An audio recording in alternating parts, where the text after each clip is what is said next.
What's going on, everyone? The Research Institute is the new centerpiece of the Old World, or in Cape Trelawney on Crown Falls if you choose to build it there as well. That is the center of research and finding out all kinds of new things you can do with the game as you build it up, get more scholars into your city, generate more research points with those scholar houses, and be able to unlock the crafting of items, moving fertilities and ore deposits, changing those up rather, and moving oil wells and clay pits, all the way to getting permits to build more Great Eastern, and as well as things such as bringing some of the New World production chains into the Old World to be able to start trying to shift some of that balance out of the New World and get it closer to your people and ease up your trade routes a little bit. So let's jump back in time a little bit and let's take a look at the Research Institute before I built up this large scholar town around it, and take a look at how the Research Institute first starts out. So here we are back when the Research Institute was first constructed. You unlock the Research Institute as you progress through the storyline for Mbessa and doing a quest line for Binyam, and he will eventually give you the plans to build your Research Institute. You can only have one Research Institute in the entire game. You cannot have more than one. So you can build it anywhere you want in the Old World or in Cape Trelawney. It doesn't really matter where you build it. The Research Institute is funded with research points. Research points primarily come from scholars. However, depending on your choices in the Land of Lions story, you also have an opportunity to get a few research points from elders as well. Initially, research points have a cap of 1,000 that you can accumulate up to. However, you also can get an increase of that 1,000 for every 500 population. So every 500 scholars, you get an additional limit of 1,000 on your research points. Now, the research points are accumulated per minute, so I'm accumulating, what is that, about 98 per minute on research points, and that will scale up as you build more scholars. So more scholars you have, the more research points per minute you will get. The Research Institute and the research points are used to do discoveries. The first one, the main thing that you're going to be spending it on, is your major discoveries over here. They are divided up into 3 tabs. Revolutionary concepts are your permits right here. You have a campus extension permit. This allows you to build scholar residences. You can only build 5 at a time. They cost 1,000. The initial cost is 250 research points. I have researched it once already, so now my cost is 1,000. And it also takes at least 1 engineer to do this as well, and it has a research time of 1 minute. So let's take a look at it, and we're going to go ahead and develop this here after we get done looking at it, and I'll show you how the timers work, but let's go through the rest of the tabs real quick. Later on, once you have more research points available to you stocked up, you can research a Great Eastern Permit that allows you to construct an additional Great Eastern. There's also a Pier Upgrade Permit. This allows you to have an advanced pier, which will allow you to select an exclusive good for that trade route to be dropped off on. I will show you a little bit more of that later on when we take a more in-depth look at some of these things right here. The last thing is the research kit. The research kit allows you to create an item that lets you select any item you currently own to be developed and crafted. So this right here gives you an item to further craft another item you already have. Mastery of Nature lets you move clay deposits and oil springs, change an ore deposit within the island. You cannot add ore deposits, but you can change. So you can change a coal to an iron, or an iron to a copper, or a copper to an iron, whatever you want to do, but it has to be within the same region. In the Old World, as you can see right here, it says select any unused mineral deposit on an Old World island. So we cannot change it in the New World, so we cannot get more gold.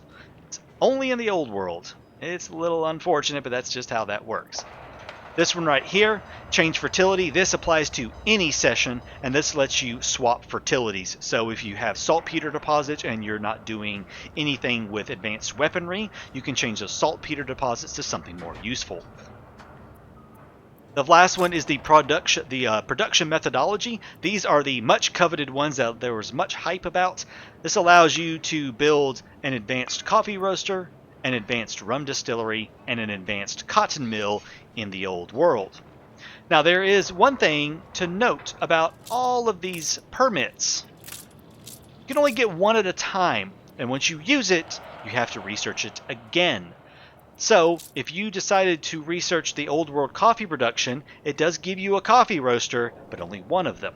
And then you have to research it again to get more. These costs go up in increasing amounts. It goes from 5,000 to 10,000, I believe to 15 to 20, and so on. And it does keep scaling up. There is no cap that we are aware of at this time. So, they're great, the permits are amazing, they will get rather expensive as time goes on. We also have item development. Develop any of the items you've identified. So these are items that we have identified. These are not items that we currently have in our warehouses, in trade unions and town halls slotted in. It's not those. These are items that we have identified, however. And by identification, I mean we have done fields of research right here. Fields of research are where you identify items. I've already kind of played around with identifying them a little bit before I had this save right here. So the costs have increased a little bit. It goes up, I believe it starts at, I think it's 100. It's either 50 or 100. It's not very much, but it does increase every time you do it. This right here is how many items there are total to be discovered. 345 talent development, 447 technological advancement, and 281 cultural sciences. These are your things for your zoos and botanical gardens and museums. These are items for your trade unions, town halls, harbor masters, and ships. And these items right here are for harbor masters, ships, trade unions, and town halls as well. So, what this is right here, we like to call this the slot machine. What you do is you click on one you want to do. Let's do cultural science. We invest 200 beakers or research points into it, and it gives us a random selection of 3 items from each of these things, and then we can choose the one we want. So let's say right here, I want to get this pink river dolphin, the bat-eared fennec, and the Embessen wolf. We'll identify those. Now we can see the cost is now gone up to 250, and we've identified 9 out of 281. I've been playing around with the talent development, and I'm currently at 21 of 345. So now what happens is it shows up under item development. There's the bat-eared fennec. There's that pink river dolphin that we found right there. So now they show up under here, and we can develop them. They do cost a starting cost of 5,000 for epics. Rares cost 2,000 research points. Uncommon items cost 1,000 research points. And your common items only cost 500. Legendary items cost 20,000 research points. And yes, that does scale up. I believe there was a streamer during the Twitch event who was able to craft 25 legendary elephants, and it got him up to like 250,000 research points needed to craft more. And again, there is no cap on that. It keeps going up. So that is item development and fields of research. These two things right here were something that people have been asking for, a system to be able to craft items and not have to sit and re-roll at the traders for days on end. So this right here was their solution. I think it's a very elegant solution, and I absolutely love it. On my streams, we had a lot of fun rolling the dice over and over and constantly doing this. See, I just got the costume designer. Now I could go in and craft the costume designer. You do only get one of them at a time when you craft them, and you have to craft it again to get another one, but it's still a really, really cool system. The last thing right here is the donation to science. Now we have a use for all of the useless goods that are sitting around that we don't know what to do with. We can now take, these are all items across all of our trade unions and warehouses, and town halls, everything. This is game-wide, all of the items that we have. And we can donate them to science. So if I don't want this gives me 20. And this is again, it is the same for everything. 20 for common. We will get 30 research points for an uncommon item. 40 for a rare. 50 for an epic. And then if we decided to get rid of a legendary, we get 250. So instead of, declining items or selling them for a pittance amount of money, we can now donate them to science. We can melt down the people, we can melt down the animals we don't want. We can give all of this to science, and we can get a little bit of research points out of them. So it's a very, very nice little system to get some quick and easy research points. All of the research does take time, as you noticed earlier before. 30 minutes for the campus extensions. These timers do not change for a base value. They are always the same. However, they can be altered if you have enough engineers. Let's go back and donate a few more things and get us back up to that 1,000 so we can do our first research right there. I'm going to go ahead and get rid of a couple things that I don't need. There's our 1,000. So what we're going to do is, when you're ready to research something, like I want some more campus extension permits, we can go in here and we can develop it. Now, it has a base amount of 1, and that takes it to the 30 minutes. 1,000, if I can get it to 1,000, it's a little tricky on getting it there. Okay, 1,050 takes it to 27 minutes roughly, and then you can go all the way up to 10,000. So you can have as few as 1 engineer, which makes it the base amount of the timer, so the minute 30, all the way up to 10,000. Now, my timer is a little off because I don't have 10,000 engineers actually.